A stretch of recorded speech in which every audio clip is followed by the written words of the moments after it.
Hello and welcome. I'm so excited today. I am with James Robert Elliott. He is an international best-selling author, speaker, and founder of the Limitless Entrepreneur. Hey James, how you doing today? Hey, good to see you again, Connie. How are you? I'm amazing. Thank you. I'm so excited to have you here today. We're going Likewise. to talk about misconceptions and mistakes that people make in their business because you're the master and you're the person that we need to talk to fix that all up. Does that sound fair? Right on. That sounds good. Yeah, let's stop these mistakes. Let's give them the hacks to really get there and really help them maximize their legacy and their time. Yeah, perfect. Just before we came on to this recording when we were in the prep room, you were talking about some really huge mistakes and misconceptions that people have. So I just want to dive on into the deep end if I can, Mm, and just hit those up. And I actually wrote them down because they were so important. I think that the first thing that comes up, and it came up for me when I started my business, sure. was outsourcing, hiring, say, a VA or having some people to do other things. Yeah, And so many bad thoughts go through I our had it too. heads Yeah. with so many layers, and I could list them off, but I want you to list off the ones that you know are the Yeah. biggest stoppers and why is it important to outsource? Fair. And it's it's interesting. We probably have similar ones because I found my ones are very similar for most people. And it's usually I can't afford it.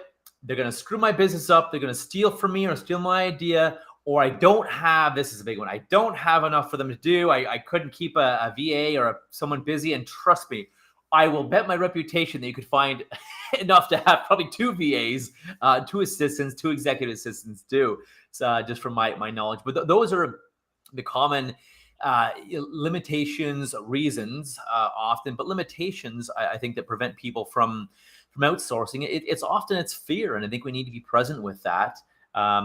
And again, often it's a deep-seated belief as well, perhaps that it's going to fail or not be successful. Wow, fear, hey. um Fear, yeah. I feel you on that, and for me too, outsourcing. I always brought up with the paradigm of if you want it done right, do it yourself. I know. Nobody knows my business like me. Nobody's going to be able to talk to, but not true, right? That's an interesting point, and I have two quick things for that. One, yes, no one knows our business like us. However, we're not an expert at everything. I'm an expert at speaking and teaching and training. Tools like this: influence, persuasion, trust, authority, getting people out of their own way, helping them outsource, and that way they can do what they love all day long.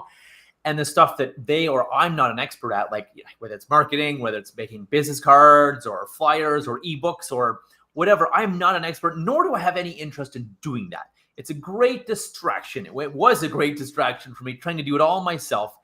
So that's one thing to avoid doing what you're not an expert at. Yes, no one knows our business like us. However, there's people that do know marketing or copywriting or website building or search engine optimization, or etc., far better than us. So they will be better. And I suppose the other thought is if even if someone can't do it 100% as good as me or you or them, what if they can do it 85% as good? And you have two people, or you have one person, and that with so hence two people in your business. You have 100% of you and 85%. That's still 185%. Or with my two VAs I have, that's 170% on top of what I already do. Because let's say they're at 85 and 85, give or take.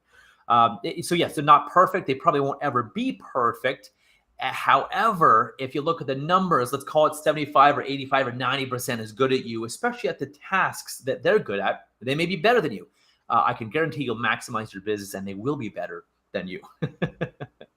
Yeah, yeah. And the time that a person takes in their business to learn the thing they don't know how to do, that time is kind of wasted when you should be out doing the thing that you love to do and hire somebody that already knows how to do that. And like you said, even if it's not perfect, it's still better than you Yeah, spending 2 weeks stalled out on your exactly. business growth to do it because time is money. This is Yeah? true, and it'll probably never be good as a professional, anyways. And like Dan Sullivan says, find your who, not your how. Instead of having weaker weaknesses, have stronger strengths. What you already love and are great at, make it stronger by doing it more and getting better at that and focusing on that.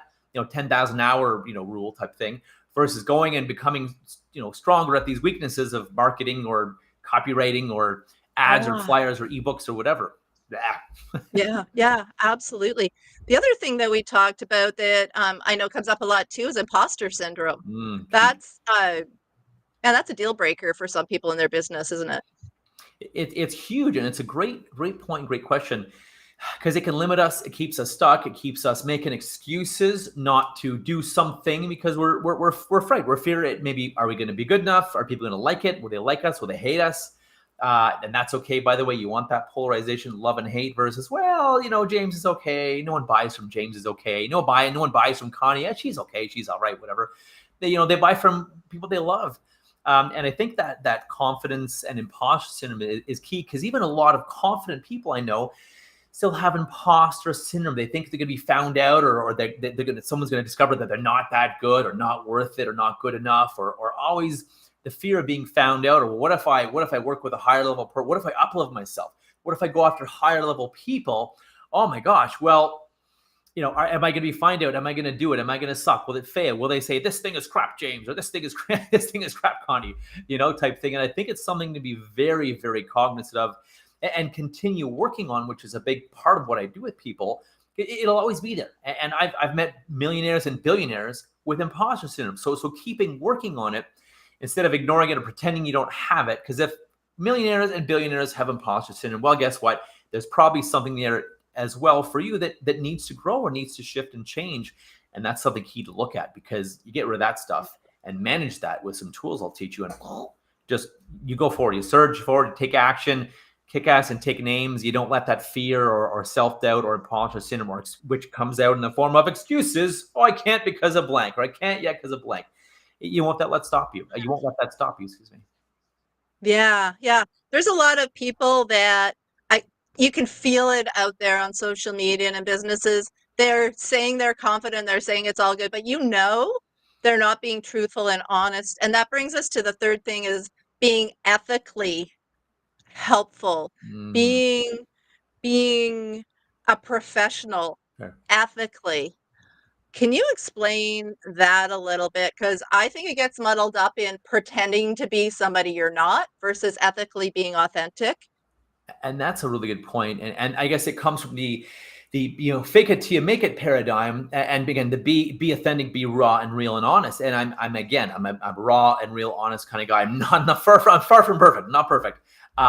What I am though is honest, and what I do have is a lot of integrity, because I'm okay admitting my mistakes, saying sorry, saying, hey, I really screwed that up, and looking for ways to fix things, whatever I screwed up. And just whether it's an ad or a marketing copy or I don't know, a coaching call or a speaking presentation, whatever it is, finding a way, looking at what went wrong, how do I do it better, how do I make it better, and how do I make it right if need be as well.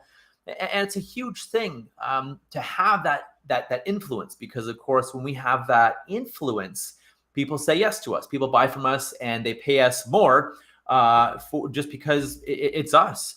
And I think developing a sense of credibility and authority is huge on that, and sharing your expertise on that, and sharing, let's say that you're the equivalent of a brain surgeon for brain surgery, versus, well, I'm a general physician, not knocking GPs or anyone, but yeah, I'm a GP. Let me work on your brain. You have a headache or you have brain problems. I'll work on your brain. No one's touching my brain except a brain surgeon, because again, the Great. specialty and the authority they bring, because it's their specialty, their craft. Again, 10,000 or probably more than that, 10,000, at least 10,000, hopefully, hour rule. Versus the jack of all trades and try to do everything themselves. Hence, going back to that outsourcing and not even outsourcing, but how to maximize your time, maximize your productivity. Well, it's also by doing things you really love and you're really great at. How to minimize your time productivity? It's by letting things distract you and by working on stuff that you don't like or that you're not good at. Trust me, that'll just kill your time. So Yeah. the authenticity and the authentic influence with integrity is absolutely key.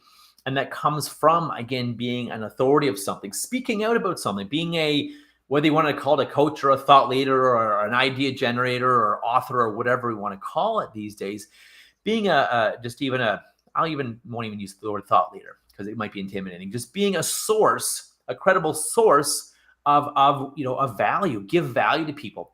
Social media, presentations, summits, have your own meetup groups, have your own presentations, what master classes you invite people to or push ads to, whatever it is, nurture people in a group like school or Facebook, a Go High Level group, nurture people in the group.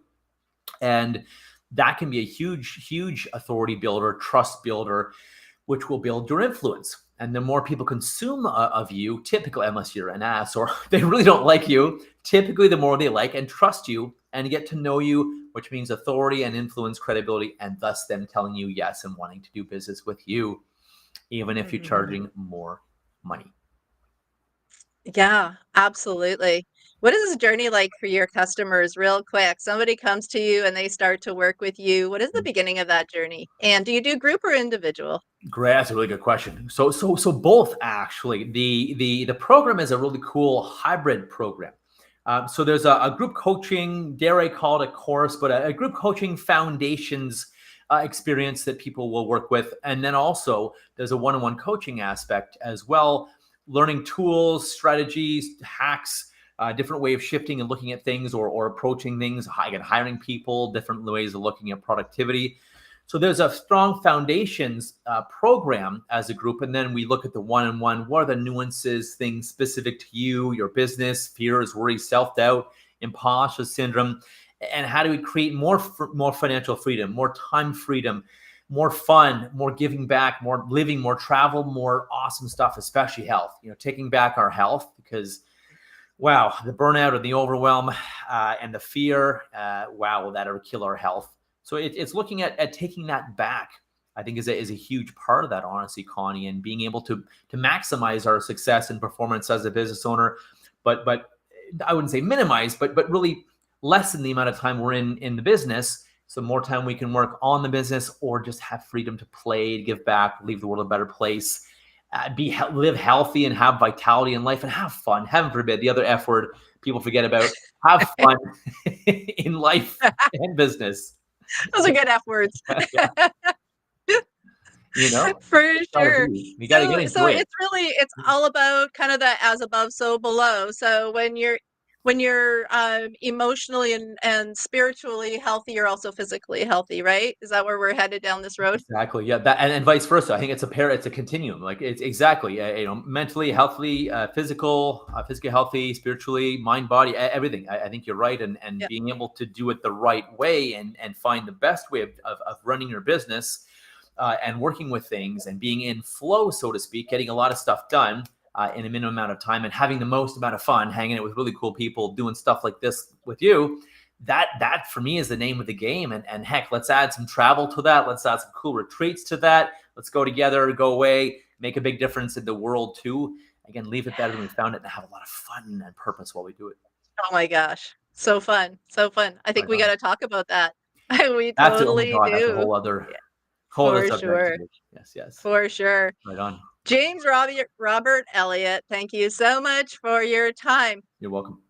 Become limitless in your business. That's the name of the game here. Build a legacy, create more free time, have more fun, and take back your health. Thank you so much for your time today. I just really enjoyed this, and I can't wait to talk to you more in the future. Amazing, Take amazing. care. Good chatting. Thank you. Thank you, Connie. Take good chatting with you.